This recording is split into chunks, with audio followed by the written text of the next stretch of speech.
For Ava Beaumont, the ocean was meant to be a path to victory, not a final resting place.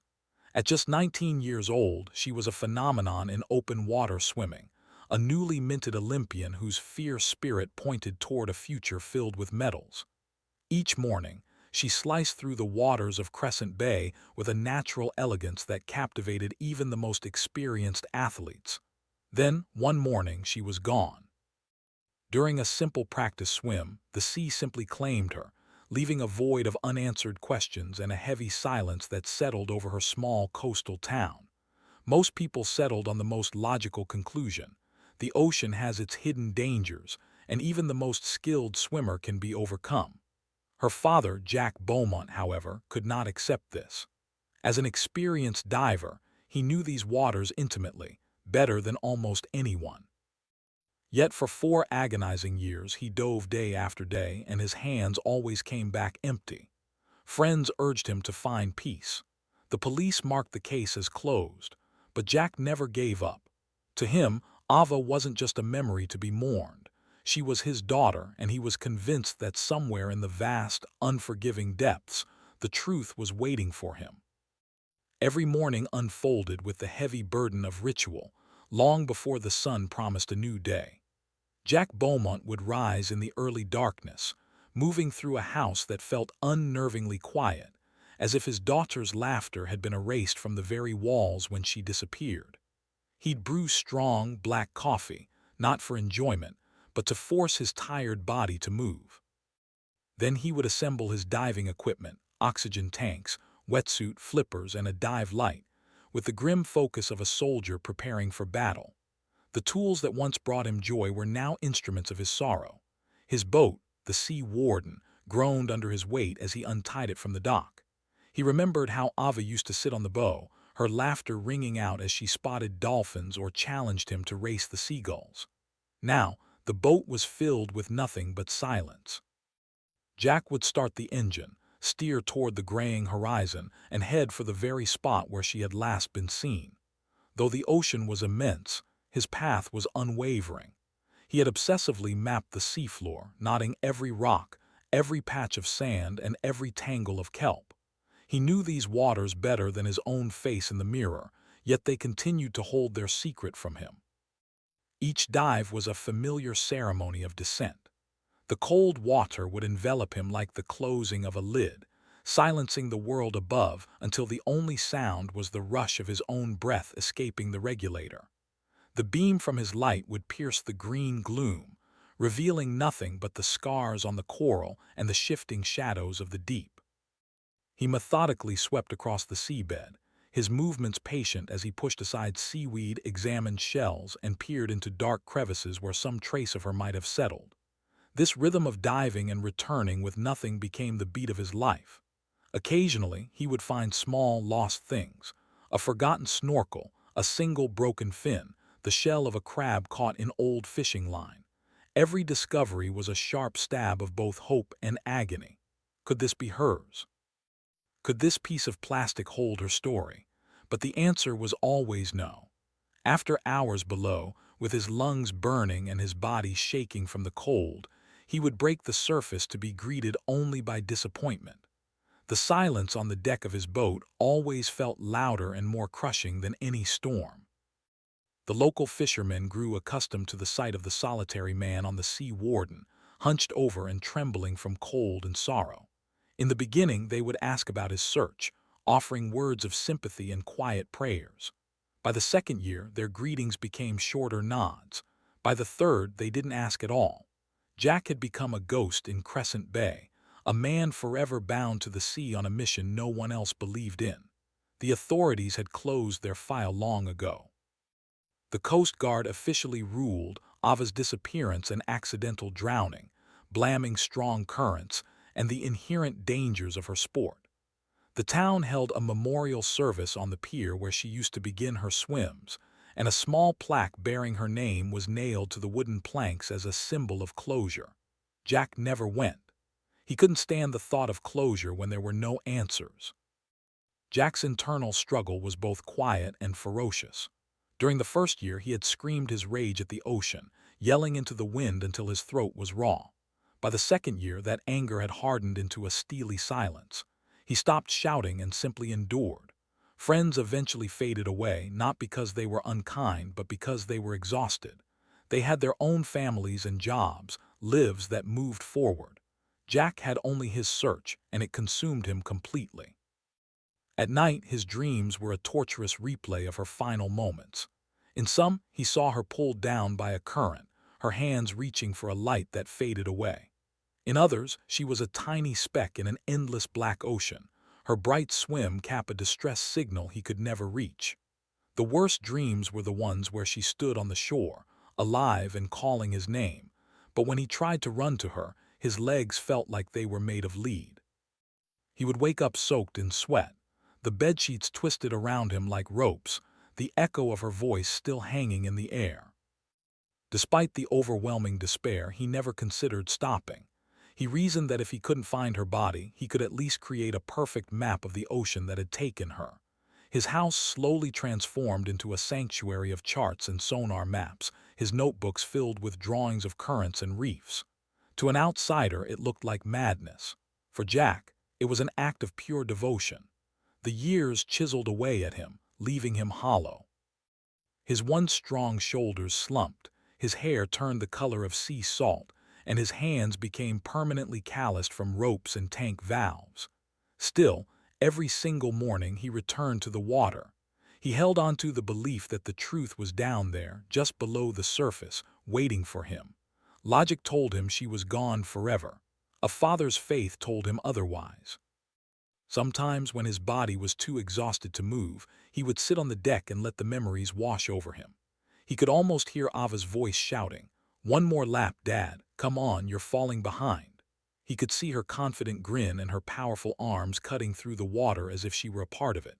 These memories were a cruel kind of gift. They gave him the strength to dive one more time, but they also sharpened the pain of his loss. The townspeople whispered about him. Some called him obsessed. Others, from a safe distance, admired his persistence. Parents used the story of Ava Beaumont as a cautionary tale to teach their children to respect the sea and never swim alone. But for Jack, caution was irrelevant. He wasn't afraid of the ocean. He was terrified of forgetting his daughter.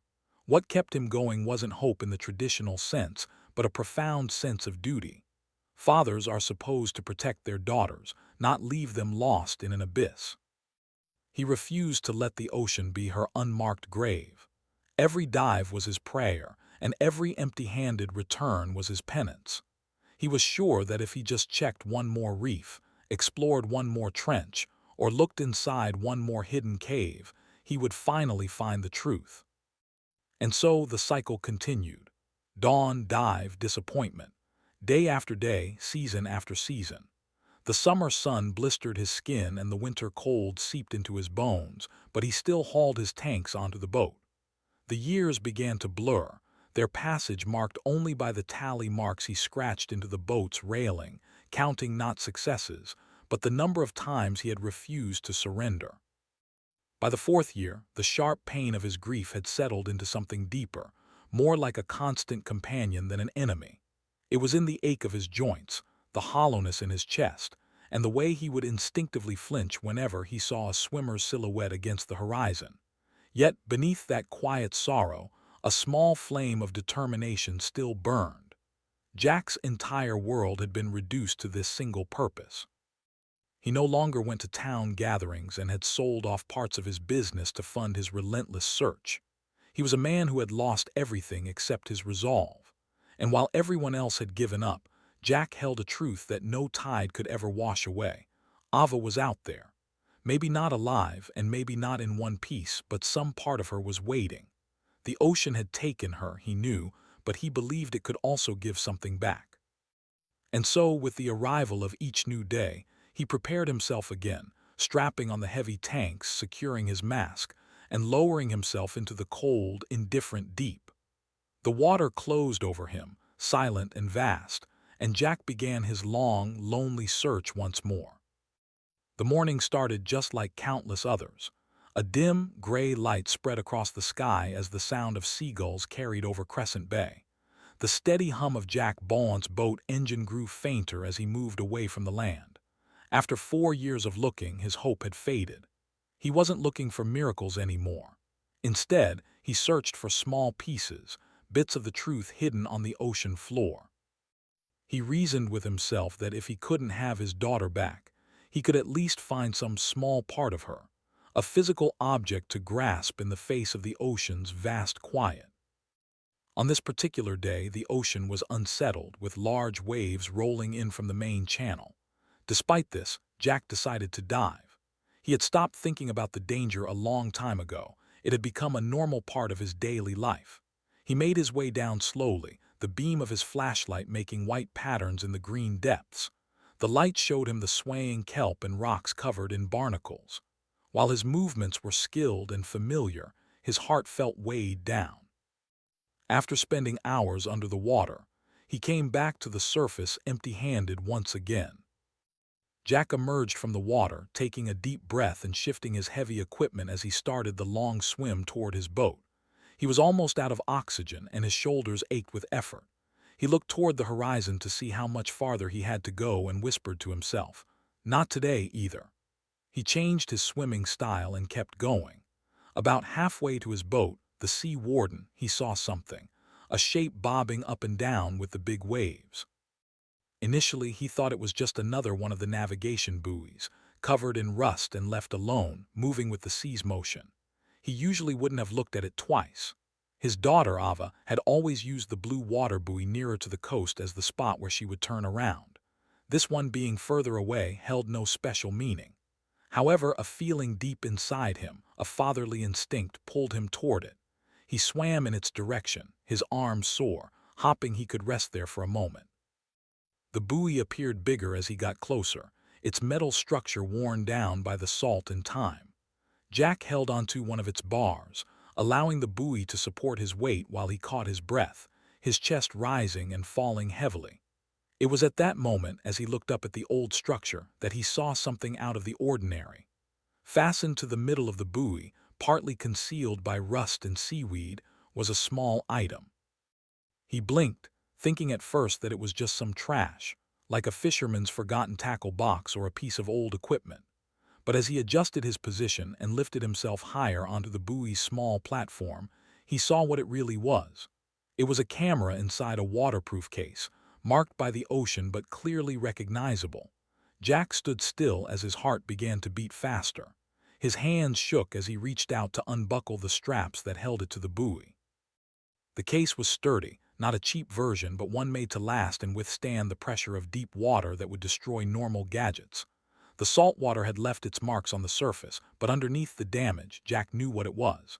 This wasn't a standard GoPro.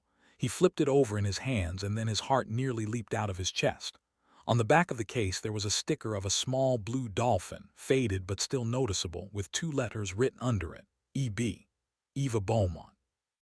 The initials seemed to shine like a light in a dark storm. His sight became blurry, not from the ocean water, but from the tears he hadn't let himself cry for so long. For years, he had held on to the hope of discovering anything at all, but he never let himself dream of finding this. The exact camera he had bought for his daughter, the one he had made her take on her solo swims, had been in this spot the whole time. Jack's thoughts rushed back in time.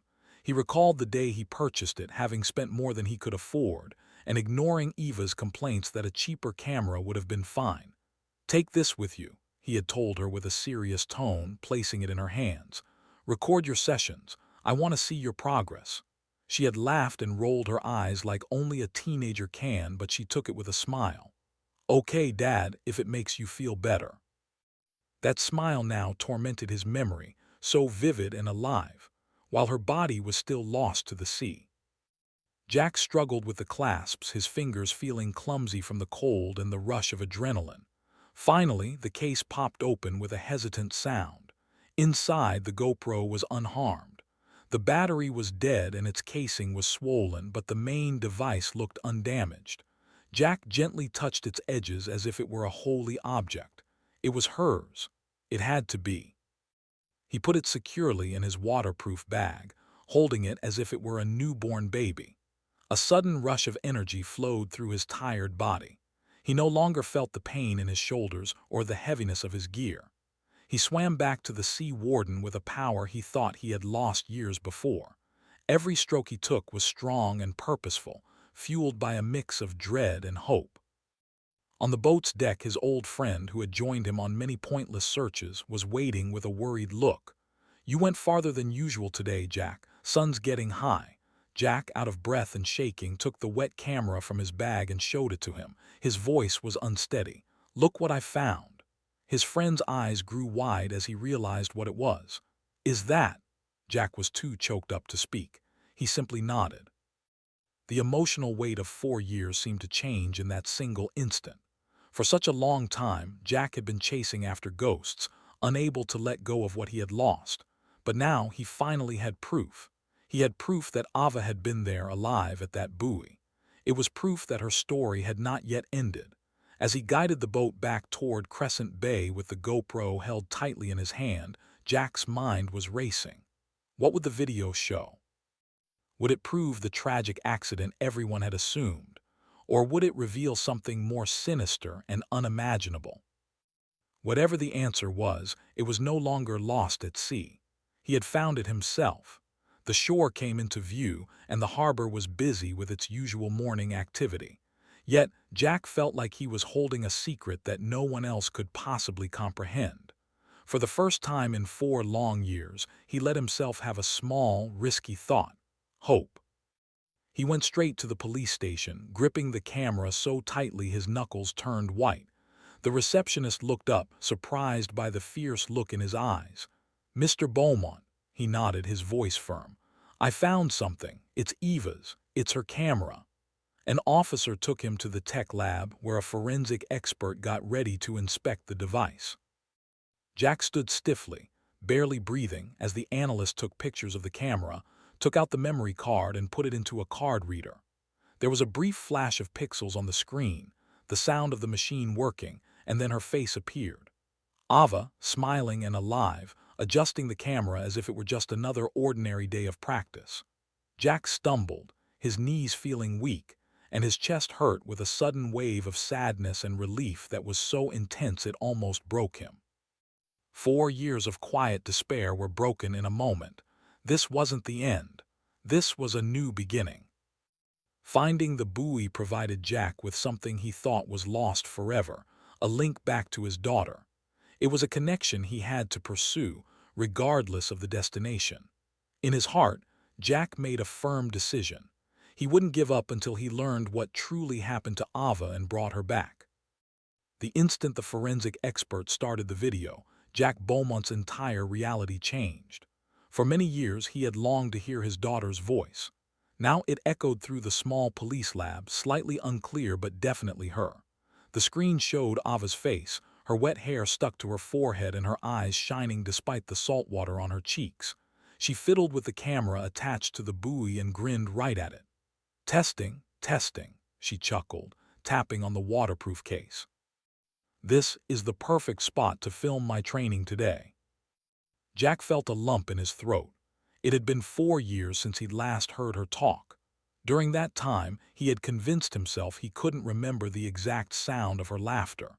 But there it was, saved from time and the sea, sounding as clear as if it were recorded just that morning. His hands shook as they rested on the table. The recording played out like a secret journal. Ava had securely fastened the GoPro to the buoy, setting it up to film her practice laps. She spoke informally, like a young athlete talking to a diary. "Day 42 of Olympic training," she stated with a small smile, keeping herself afloat next to the buoy. "Coach thinks my stamina is getting better, but I still need to work on my turns. I'm still far behind the best swimmers. Sometimes I question if I'm really made for this." Her expression changed, her confidence giving way to a weakness Jack had never witnessed before. "What if I get all the way to the games and just end up embarrassing myself? What if I'm not strong enough?" Jack's heart broke. He had always viewed his daughter as someone who couldn't be shaken. She was the girl who faced the cold ocean before dawn and pushed past her limits without a single complaint. He never knew she held such deep insecurities. As he watched her confess her fears to the camera, He understood that even champions have hidden struggles, and he had completely overlooked hers. The video played on. Ava's arms cut through the water with strong strokes as she swam around the buoy, her technique both skilled and disciplined. She would stop now and then to reposition the camera or to say something more. It was a normal, almost boring routine, but every single moment was precious to him. It was a window into her life on the very day she went missing. Then, as she was talking, something changed. Ava looked to the side, her brow creased with curiosity. She went silent. A moment passed before she said, "Oh, hello." A person appeared from the edge of the screen. It was another swimmer, young and fit, with his face partially hidden by water droplets on the camera lens. The camera's position only captured the top of his wet head, his eyes, and the upper part of his nose. He gave an easy, almost charming smile. "Hey there," the young man said in a friendly voice. "I didn't think I'd see anyone else this far out." Jack leaned closer, his entire body rigid with tension. "I'm just training," Ava answered with a touch of pride in her voice. "Open water swimming. My name is Ava." "Martin," the stranger replied, treading water beside her. "You're really going for it, swimming all the way out here by yourself." Jack's stomach twisted. The name Martin suddenly felt significant, even though it was just a sound from a recording at that point.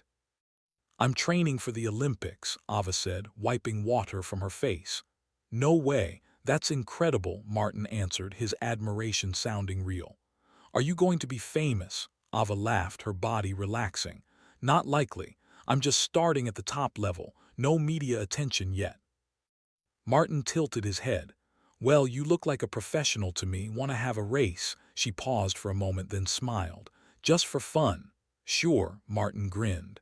"I used to swim competitively in college. How about we race to that rocky outcrop over there?" He pointed to a dark shape in the distance. "You're on," Ava replied, pulling down her goggles. And just like that, they were off, their swimming strokes moving across the screen until the camera was left recording only the gentle rocking of the ocean. For the next 30 minutes, the video showed nothing but water, with the camera bobbing up and down with the waves. Jack's heart pounded. He quietly urged the technician to speed up the footage, desperate to see Ava again. At last, something on the horizon changed. A speedboat came into view far away. The camera's fisheye lens made things look distorted, but the boat's sleek body made a clear line against the water. Jack squinted his eyes. "Stop it there," he said in a low voice. The technician paused the video and enlarged the image.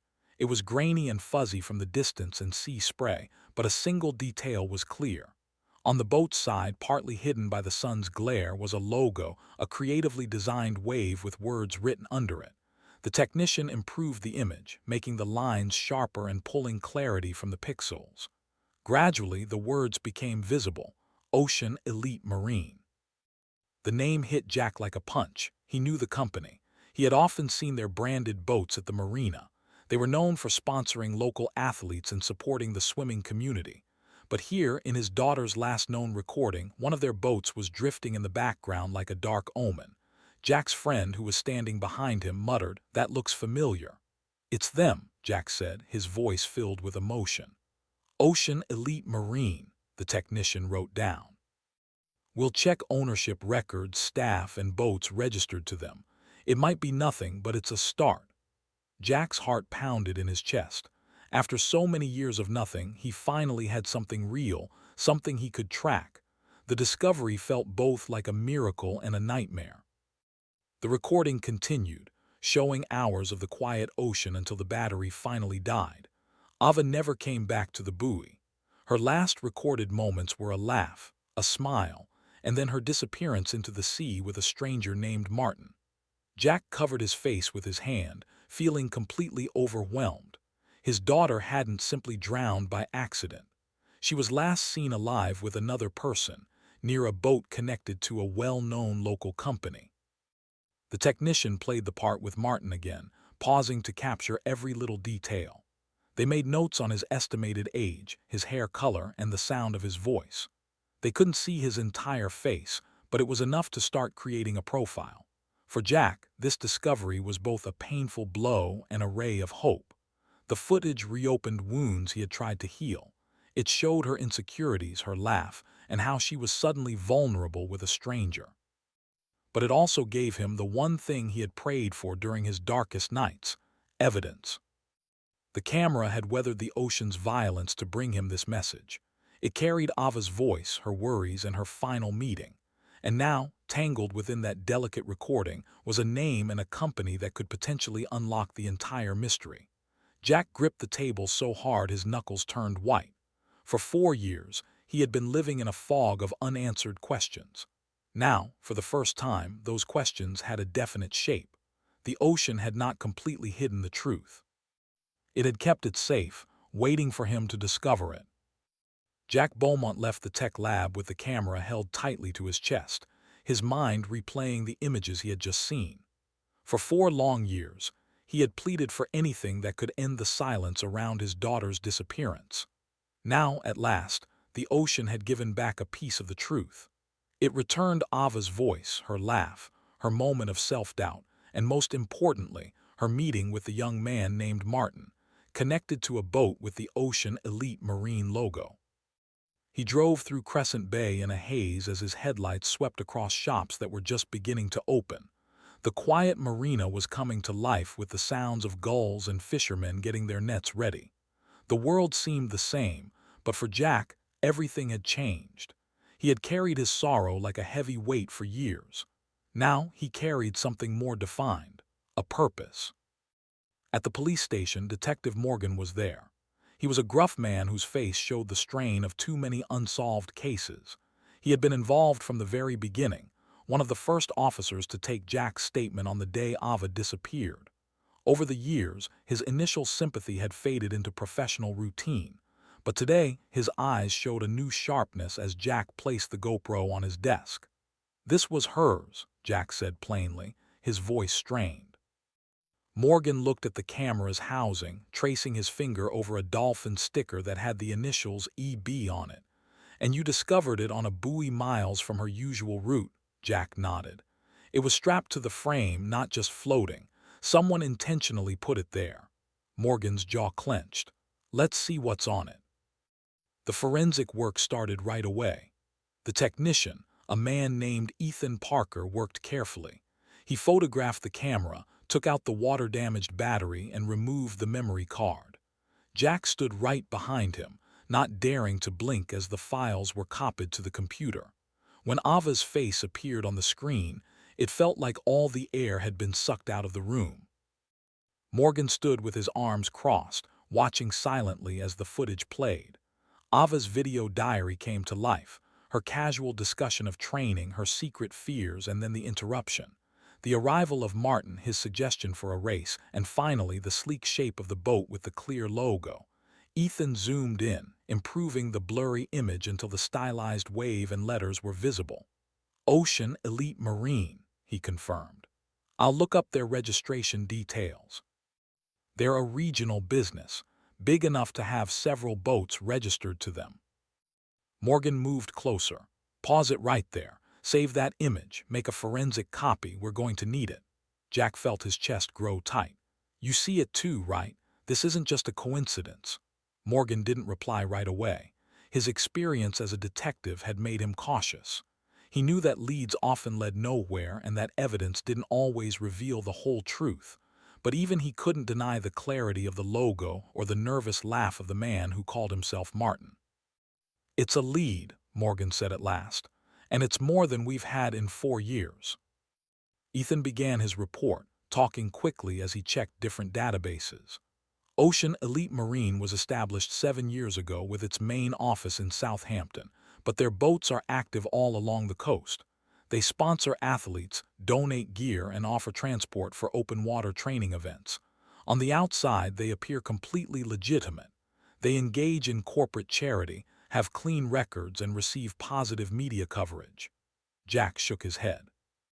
And still, one of their boats was there on the day Ava vanished. Morgan held up a hand. "We don't make assumptions, but we do investigate." The forensic work went on late into the night. Ethan managed to isolate sound clips from the video, enhancing Martin's voice to create a vocal profile. He played the footage in slow motion, noting the swimmer's physical characteristics, approximately in his mid-20s, with dark hair and a slender build.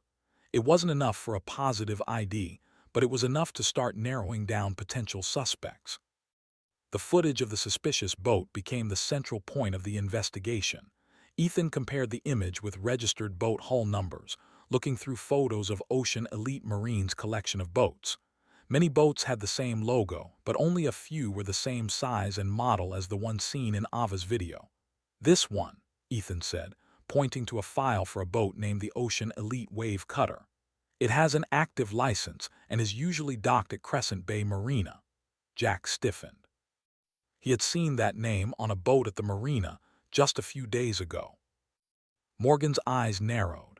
"We'll check who was allowed to use that boat 4 years ago, every single employee, every rental, every sponsor associated with it."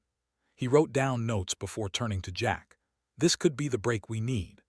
The link between Ava and Ocean Elite Marine wasn't proof of a crime yet, but it was enough to spark something Jack had almost lost: momentum. For years, he had searched the ocean by himself, with every dive ending in failure. Now, he had people helping him, technology, and a trail connecting his daughter's final moments to a company deeply integrated into their own community. As the hours passed, Jack's feelings fluctuated wildly. He felt relief that Ava's camera had been found, pain from hearing her secret doubts, and rage at seeing her smile at a stranger who might have led her to harm. Underneath it all was a persistent fear. If Ocean Elite Marine was involved, what kind of influence had they used to keep the truth hidden for so long? Morgan seemed to notice his inner struggle. "Jack, listen. We don't know what this means yet, but we're going to find out. Ocean Elite Marine might seem like a respectable sponsor, but that doesn't mean they're innocent. If they are part of something darker, we'll expose it, but we have to be careful. We need evidence, not just suspicion." Jack nodded, but his hands were clenched into fists. He wasn't a patient man. For 4 years, patience had felt like a cage. But for Ava, he would follow the proper procedure. Ethan saved a copy of the video to a secure drive and sealed the original memory card in an evidence bag. The official chain of custody had begun, with every action being carefully recorded. The legal system was slow, but at least it was finally in motion. As Jack left the station, the night air felt different. The salty breeze from the bay no longer brought only feelings of hopelessness. It brought a sense of direction. He could feel a change deep inside him. Ava's story was not over, and his search was not done. The GoPro had revealed a secret. Now, Ocean Elite Marine would be forced to provide answers. The following day, he felt compelled to go back to the marina. Boats were neatly arranged at the docks, their surfaces shining in the sunlight. And there it was, the wave cutter, tied up as if it were just another boat, its polished appearance hiding any secrets it might hold. Jack stood on the pier looking at the logo, a proud and clean stylized wave. But to him, it now looked like a symbol of danger. He felt his heart beat faster. He had spent years battling an uncaring ocean. Now, for the first time, he was up against something with a name, a logo, and people he could question. The investigation was officially underway. The day of the charity event came with a cheerful brightness that felt almost cruel to Jack Beaumont. The air smelled of chlorine from the pool next to the sports hall, mixed with the sound of people talking and the pop of loudspeakers being tested for speeches. Banners hanging over the entrance boldly declared support for young athletes and Olympic dreamers. For everyone else, it was a day of celebration, a time to honor the town's swimmers. For Jack, it was just another painful reminder of everything he had lost. He had been asked months before to give a brief speech on water safety and determination. He had almost said no, but old friends who were former athletes and coaches had convinced him to attend. And so, he walked into the hall wearing a simple suit with his speech notes in his pocket. Everywhere he looked, he saw faces that looked at him with pity. The people of Crescent Bay hadn't forgotten Ava, but the tragedy of her disappearance had become a kind of local legend, a story that was whispered instead of spoken openly. Jack's speech was over before he knew it. He stood on the stage, listening to the polite applause, his words carefully chosen. He talked about being resilient and how the sea must be respected. He said that determination was just as important as natural talent, and that success wasn't about winning medals, but about never giving up when faced with setbacks. The audience nodded and clapped at the appropriate times, and then they all moved on. Only Jack knew how empty his own words felt to him. It wasn't until he stepped off the stage and sat down with his friends at a long table near the back of the room that the real event began. Tom, a former Olympic teammate, poured him a glass of water and patted his shoulder. "You were always good at this, Jack, turning your pain into something meaningful." Jack managed a weak smile, but his eyes scanned the room. Booths were set up along the walls, with fancy displays from companies that sponsored local athletes. One booth in particular grabbed his attention. Against the far wall, brightly lit by the overhead lights, was a polished display with banners and pamphlets. The logo was impossible to miss, a stylized wave with sharp, curling lines and 3 words printed below it: Ocean Elite Marine. It was the same logo he had seen on the frozen frame of Ava's GoPro video, the same company whose boat had been on the horizon on the day she disappeared. His chest grew tight. He excused himself from the table and walked across the hall. 2 men were working at the booth, wearing polo shirts with the company logo stitched on them. One man was middle-aged with graying hair and a refined demeanor. The other was younger, maybe around 30, with a practiced and eager smile. "Good afternoon," the older man said warmly as Jack got closer. "Are you interested in our water sports gear?" Jack slowly shook his head, his gaze locked on the logo. "Actually, I have some questions about your company. I hear you sponsor Olympic athletes." The younger man's face lit up. "Yes, that's right. It's part of our community outreach program. We supply boats, equipment, and transportation, everything needed to help promising athletes. We are proud to be a part of their success." Jack nodded, his voice calm even though his heart was racing. "That's very admirable. Tell me, do either of you know a man named Martin who is associated with your company?" The 2 men quickly looked at each other. It was a brief, uneasy glance, but Jack caught it right away. Their smiles wavered and the younger man's hand tightened on the edge of the display table. "Martin," the older man repeated, trying to buy some time.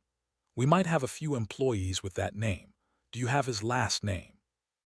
Jack's expression became serious. "No, just Martin. He's a swimmer in his early 20s. I believe he may have been on one of your boats." The younger man gulped, his friendly expression falling apart. I'm not certain. We have a lot of associates." Jack took out his phone from his pocket and showed them the picture he had taken at the station. The blurry but clear image of the Ocean Elite Marine logo on the side of the wave cutter boat appeared on the screen. He held the phone out to them. "This boat, can you tell me about it? And about the people who were on it?" The atmosphere changed instantly. Both men went rigid, their faces tensing up as if they had been cornered. The younger man's eyes nervously glanced toward the exit and he swallowed hard. The older man tried to laugh it off, but it sounded fake. "Sir, we're in marketing, not in charge of the boats.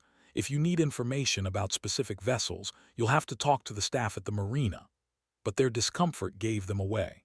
Jack's instincts, honed as both a diver and a father, were screaming at him.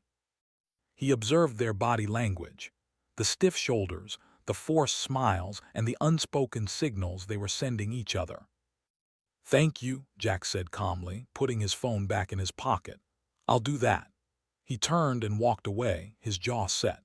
As he headed back to his table, he took one last look at the booth. The younger man was already packing back and forth with his phone to his ear, running his other hand through his hair in frustration. The older man was packing pamphlets into a case with a sense of urgency that seemed out of place. In just a few minutes, they started to take down their display, folding the company's banner into a rushed but tidy package. Their reactions are suspicious, Jack thought to himself. If they had nothing to hide, they wouldn't be packing up and leaving. His friends saw the look on his face when he sat back down. "Is everything okay?" Tom asked. Jack tried to look composed, even though his heart was pounding. "Fine," he replied. "Just something I need to look into." but in his mind he was completely certain. The GoPro was telling the truth. Ocean Elite Marine wasn't just a name on a boat, it was real people. Men who became nervous when he mentioned Martin. Men who ran as soon as their perfect image started to crack. The sound of applause at the front of the hall grew louder as another speaker began their speech, but Jack hardly noticed. His gaze remained on the exit where the two men had just vanished, carrying their display to a waiting van that had the same logo on its side. This was no accident. He felt it deep in his bones. After years of chasing ghosts in the deep sea, he had finally found something tangible, something that reacted to his questions. And that reaction was fear. Jack clenched his fists under the table. His suspicion of Ocean Elite Marine had now become a certainty. They were connected to Ava, and now, for the first time, they were aware that he was on to them. For 4 years, Jack Beaumont had chased whispers across the ocean, exploring currents and caves that offered only silence. This time, however, the clues led him not into the water but onto solid ground, down unfamiliar roads, and toward a truth more horrifying than he had ever conceived.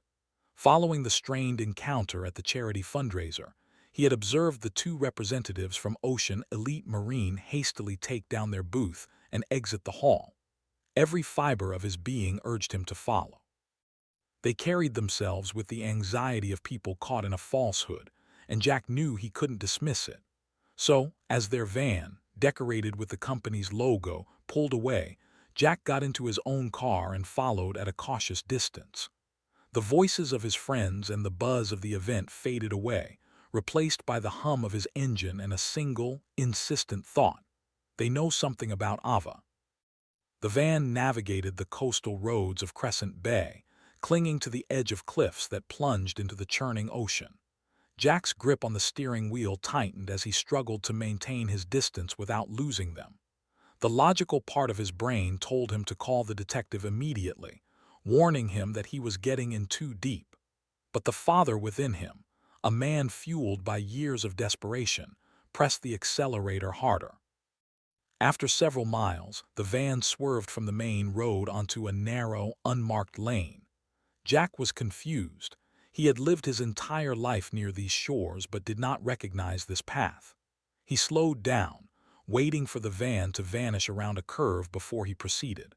The road descended sharply toward the water, concluding at a piece of land that felt utterly forsaken, the abandoned marina.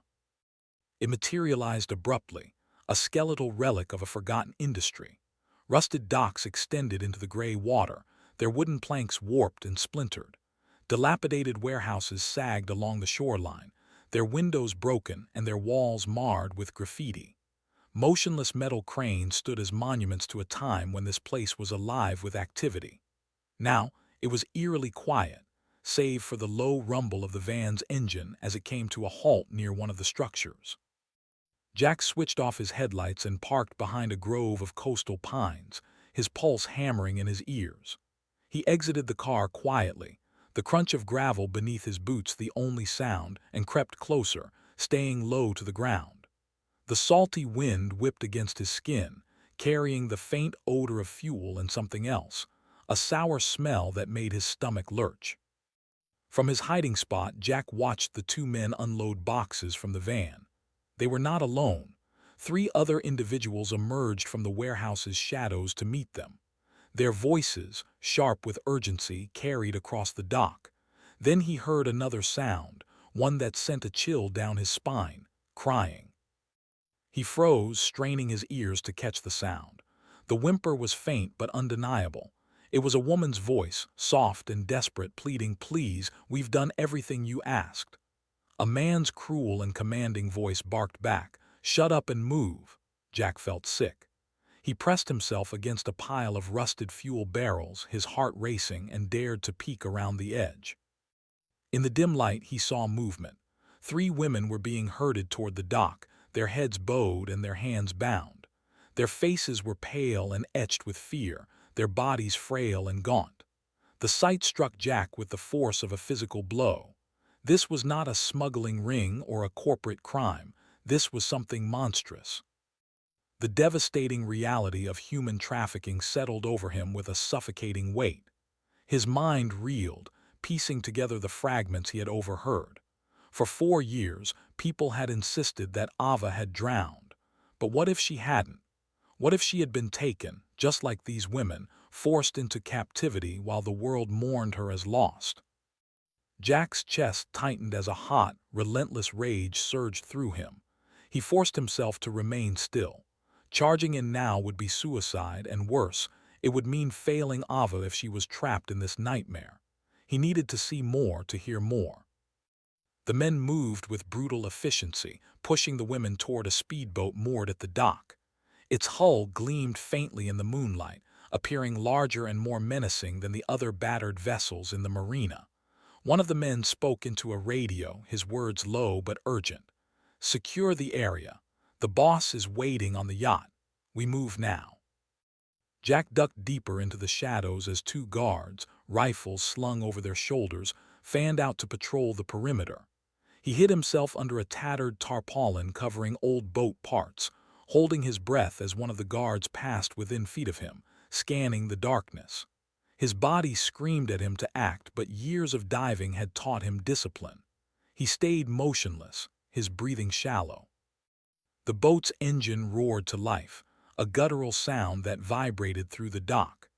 Jack listened helplessly as the women were forced aboard, their sobs muffled by the slam of the cabin door.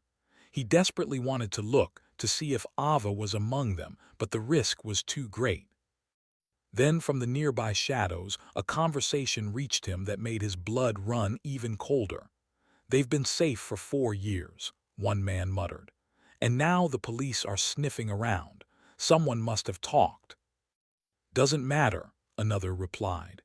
"The boss said if we don't clean this up, we'll end up at the bottom of the channel just like last year." The words "safe for 4 years" clawed at Jack's chest. The timeline matched Ava's disappearance perfectly. He felt the ground shift beneath him. She hadn't drowned. She had been taken, hidden, and trapped within a network of predators who operated in plain sight. The men finished their conversation and climbed into the van as the speedboat peeled away into the night. Within moments, the vehicle's taillights vanished, leaving the marina in silence once more. Only then did Jack dare to move. He emerged slowly from his hiding place, his body trembling, his mind grappling with the enormity of what he had just witnessed. He walked to the edge of the dock, staring into the black expanse where the speedboat had vanished. His hands shook as he pulled out his phone. "Morgan," he whispered when the detective answered. "I found them. I found where they've been hiding them. It's human trafficking. Women, at least 3. They moved them by boat. 4 years, Morgan. That's how long they've kept them." His voice cracked. "I think Ava might still be alive." There was silence on the line. Then Morgan's voice came, firm and authoritative. "Stay where you are. We're sending units to your location immediately." Jack shook his head violently, though the detective couldn't see him. "No, they're gone already. There's nothing left here. We have to follow that boat. They said the boss is waiting on the yacht. We don't have time." Morgan's voice hardened. "Jack, don't do anything reckless. Share your location now." But Jack was already moving back to his car, his blood thrumming with a new kind of energy. Recklessness was irrelevant. For 4 years he had lived with absence, with the weight of failure. Now, for the first time, he had a thread to pull, and he would not let it slip. As he drove back toward the main marina, his mind replayed the sounds he could not forget. The sobs of the women, the harsh voices of their captors, the boast about keeping them safe for years. He gripped the wheel tighter. If Ava was still alive, if she had endured this horror, then he owed her more than grief. He owed her a rescue. And Jack Beaumont, a father who had scoured the ocean's depths without surrender, was ready to face whatever darkness waited offshore. Just as the first light of morning started to push back the darkness, Jack Beaumont arrived back at the main marina, his entire being coiled with a sense of emergency. The sounds from the abandoned dock were still fresh in his mind. The crying of the women, the harsh commands from their captors, and the shocking realization that they had been held for 4 years. the same 4 years his daughter, Ava, had been missing. At the harbor, the pier was already crowded with police cars, their flashing red and blue lights reflecting across the surface of the water. Detective Morgan was there, conferring with officers from the harbor patrol. The Coast Guard was also on the scene, their large vessel standing out among the others, prepared to give chase. As Jack got out of his truck, holding his dive bag, Morgan walked over to stop him. "You shouldn't be here," the detective said firmly. Jack shook his head, his response filled with fierce determination. "You're going to need my help. I know this area better than anyone here. If they escape with those girls into the underwater caves, you will never see them again. But I can find them." Morgan looked at him for a long moment, considering the risk versus the raw desperation clear on Jack's face. Finally, he gave a short, decisive nod. "All right, but you must follow my instructions. If the situation becomes too dangerous, you hang back." "Understood," Jack replied, although he knew in his heart that he would never stay on the sidelines. A few minutes later, boat engines roared to life. 2 police boats sped forward, with the Coast Guard vessel close behind. Jack stood on the deck of the front boat, feeling the salty wind against his face and the rush of adrenaline coursing through him. Above, a helicopter's powerful blades sliced through the air. Using its surveillance equipment, the team was able to track the criminals' crossover boat, which was last seen heading southeast toward the rugged coastline of the Channel Islands. The chase had begun. The urgency of the situation seemed to make the horizon vibrate as the radio crackled with an update. "Air Unit 1 to all marine vessels. The target boat is about 7 miles from shore, moving steadily toward the channel waters. It's likely planning to meet up with a bigger yacht." The captain of the boat, Jack, was on changed their direction and pushed the throttle forward. The front of the boat crashed into the waves, throwing sheets of water onto the deck. Jack held onto the railing for support, using binoculars to scan the distance. Then he spotted it, a faint but clear image of a sleek white yacht anchored near the islands, with the smaller crossover boat tied alongside it. "They are transferring them," the helicopter pilot reported over the radio.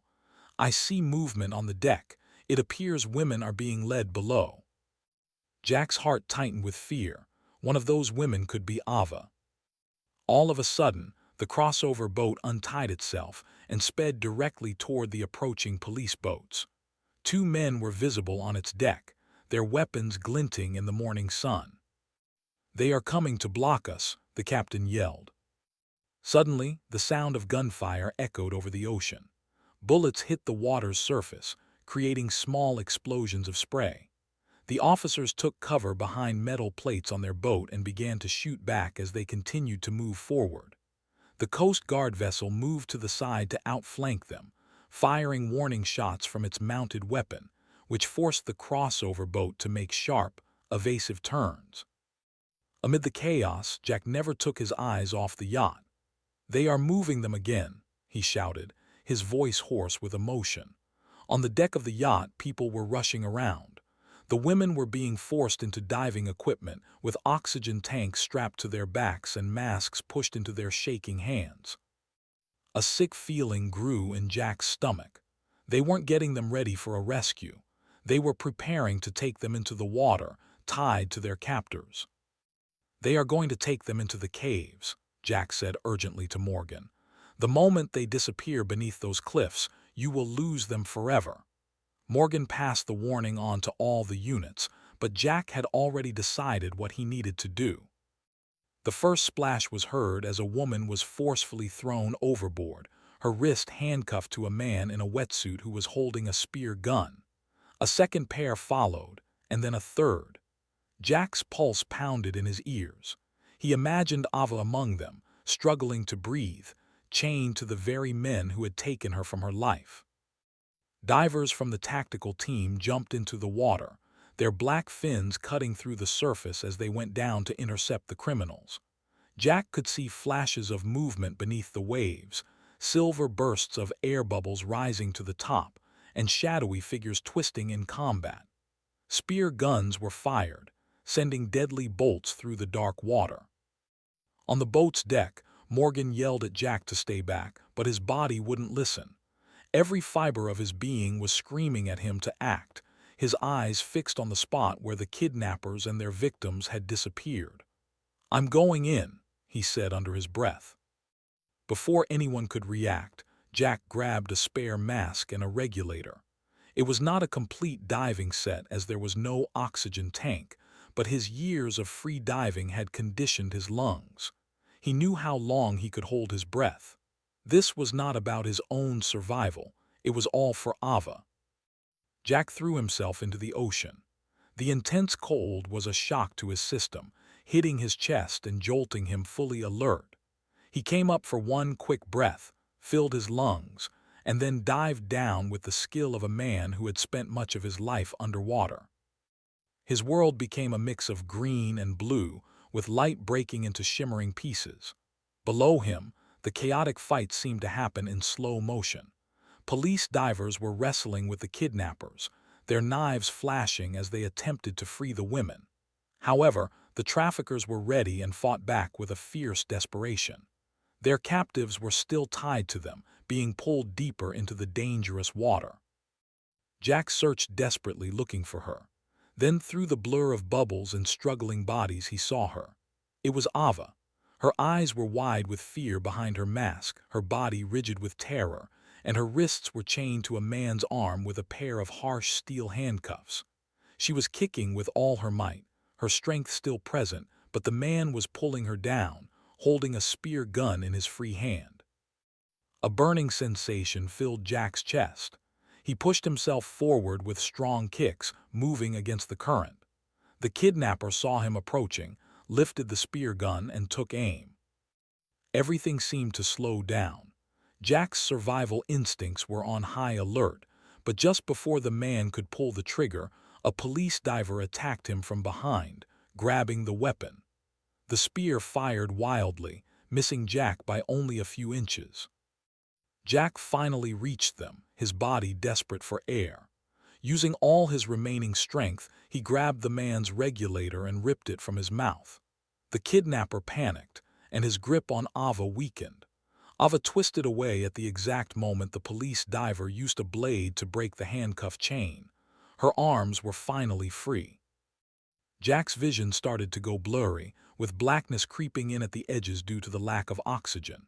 But he saw her, his daughter, turning to face him, a look of recognition in her eyes after 4 long years. She reached out for him and helped pull him toward the surface. It seemed incredibly far away, but they kicked together, finally breaking through the water with a gasp for air and a splash of salt water.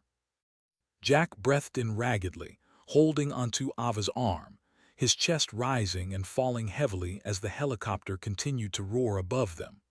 All around, officers were pulling the other women into their boats and restraining the kidnappers, as the fight continued on the water and in the sky. For Jack, all the chaos faded away, leaving only one clear truth: Ava was alive. He held onto her tightly, even as the sounds of gunfire and boat engines filled the air. The ocean that had taken her away had now returned her to him, and he was never going to let her go again. The chase was not yet finished, and danger was still present everywhere. But in that brief, breathless moment, a father and daughter were able to breathe the same open air together once more.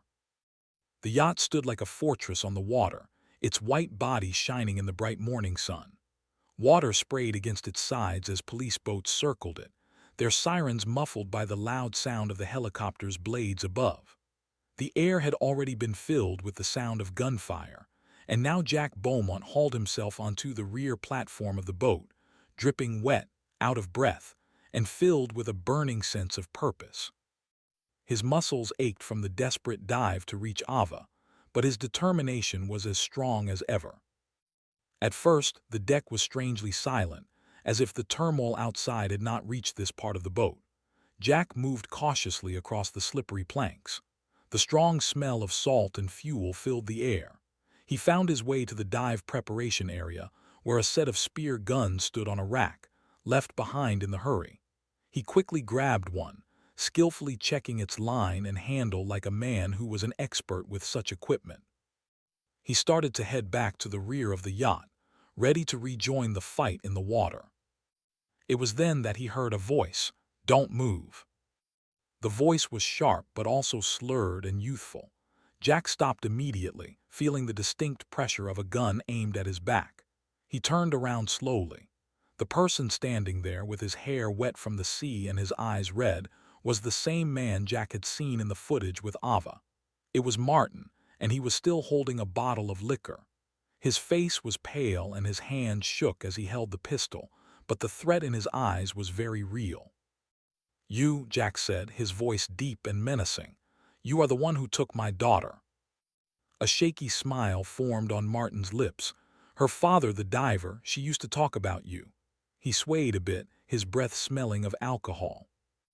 Jack kept the spear gun by his side, not yet raising it. He spoke in a calm, almost persuasive tone. Why did you do this?" Martin's eyes showed a hint of shame which quickly turned to defiance. "It wasn't my idea. It was my father's. I just assisted him. He was the one who wanted the girls. He always did. He claimed he could turn them into champions and give them a perfect life, but it was never about training them, not really." His voice broke, filled with bitterness. It was all about being in control. The name was one that had been whispered in rumors and suspicions, but now Jack heard it spoken with clarity as the sound of footsteps approached from behind Martin. It was Grant Whitmore. He looked like a phantom, impeccably dressed despite the surrounding chaos. His white shirt was unbuttoned at the top, his actions were deliberate, and he held his pistol with a steady hand. While Martin seemed unstable, the older man projected an aura of absolute, ruthless authority. The family resemblance was clear. They had the same strong jawline and eyes. However, Grant's eyes were cold and hardened from years of cruelty. "What do you think you're doing, boy?" Grant's voice cut sharply through the air. "You have already said far too much." Martin flinched, his alcohol-fueled bravery fading away. "I didn't tell him anything, father, I promise." Grant looked at him with pure disdain. "You are weak. You always have been. You couldn't even manage to keep your mouth shut." Jack tightened his grip on the spear gun. "So, you were the one," he stated.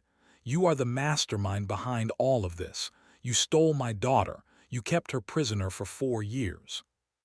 Grant's cold smile grew wider. "I offered her a purpose. She was wasting her talent in minor competitions, stuck in mediocrity. Under my guidance, she could have been remarkable." He gestured dismissively toward the ocean. "All of them could have been. That was the deal. I would polish their potential until it was perfect, but none of them proved to be strong enough." Jack's chest filled with rage. "You didn't offer her a purpose. You robbed her of her life." Grant's eyes narrowed, and in a swift movement he aimed his pistol at Jack's head. "Your search is over." In that instant, everything descended into chaos. Martin, overwhelmed by years of built-up resentment, turned his gun not on Jack but on his own father. A single gunshot rang out. Grant stumbled, his eyes wide with shock, before he fell to the deck as a pool of blood began to stain the clean wood. At the very same time, Jack fired his spear gun. The spear shot through the air, missing Grant but hitting Martin in the shoulder. The younger man yelled out in pain and stumbled backward, his gun falling from his hand and clattering on the deck. He collapsed against the railing, holding his wound, his face a mixture of shock and agony. Grant lay still, his corrupt enterprise brought to an end by the betrayal of his own son. Martin, bleeding and trembling, was quickly apprehended by the officers who swarmed onto the deck. His drunken admission, his father's dead body, and the mountain of evidence against them would be more than enough to destroy the respectable image that Ocean Elite Marine had used as a cover for years. But Jack had no time to think about that. The sound of gunfire could still be heard from the water below the yacht. Ava and the other women were still caught in a desperate fight for their lives. Jack dropped the now empty spear gun and ran back to the stern. He took off his jacket, grabbed a mask and regulator, and once more threw himself into the sea. The cold water stung his exhausted and wounded body, but the determination burning inside him overpowered any feeling of pain. Below the surface, the water was a turbulent mix of bubbles and dark shapes. Police divers were engaged in a final struggle with the remaining kidnappers, the glint of their spear guns visible in the dim light. Through the murky water, Jack saw her. It was Ava, still trapped in a life-or-death struggle, her energy fatting against the powerful grip of the man she was chained to. Driven by a wave of fury, Jack dove deeper, pushing through the current. His lungs were screaming for air, but he ignored the pain. He reached the kidnapper, grabbed the regulator from the man's mouth, and pulled with all his might. The sudden loss of air caused the criminal to panic and thrash about, which loosened his grip. A police diver quickly moved in and sliced through the cuffs that bound Ava. She was free.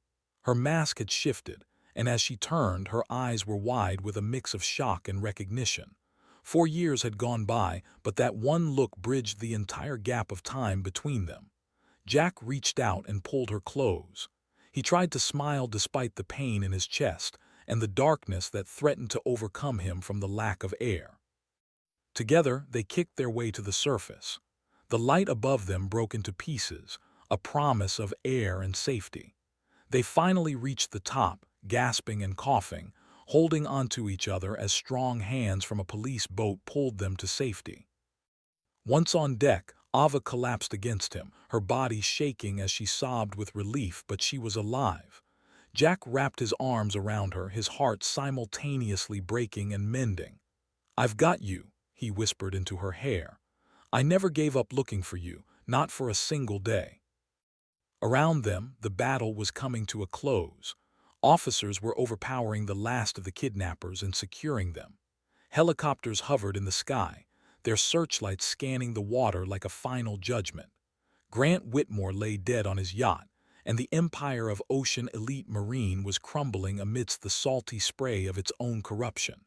Martin, injured and in handcuffs, would now have to answer for his role in the crimes. But none of that mattered to Jack. He was holding his daughter in his arms, trembling but safe. Her time in captivity had left its marks on her, but her spirit had not been broken. Against all odds, the ocean had brought her back. And for the first time in 4 years, Jack Beaumont's heart beat with a feeling he thought he had lost forever: hope. When Jack opened his eyes again, the first thing he became aware of was the steady beeping of medical machines and the low hum of a rescue boat's engine. He felt a throbbing pain in his leg, but that feeling was instantly forgotten when he turned his head and saw her. Ava was there, alive, covered with a blanket that seemed too thin, but she was real. Their eyes met, and for a long, emotional moment, neither of them said a word. Then she whispered, "You found me," and fell into his arms. 4 years of separation melted away in a flood of tears that were not of sorrow, but of reunion. Nearby, police officers were helping the last of the captives, whose criminal network of exploitation had been completely exposed and taken down. For the first time in a long time, the community of Crescent Bay was filled not with hushed tones of tragedy, but with the sound of relief and justice. Ava and the other young women would have emotional scars to heal, but they were now free, and freedom was the crucial first step toward recovery. As the boat moved through the waves toward the shore, Jack held his daughter's hand and let the salty wind carry away years of suffering. He had never given up his search, and his unwavering hope had finally brought her home. Their story was no longer defined by loss, but by survival. It was proof that even in the most profound darkness, light can find a way to shine through.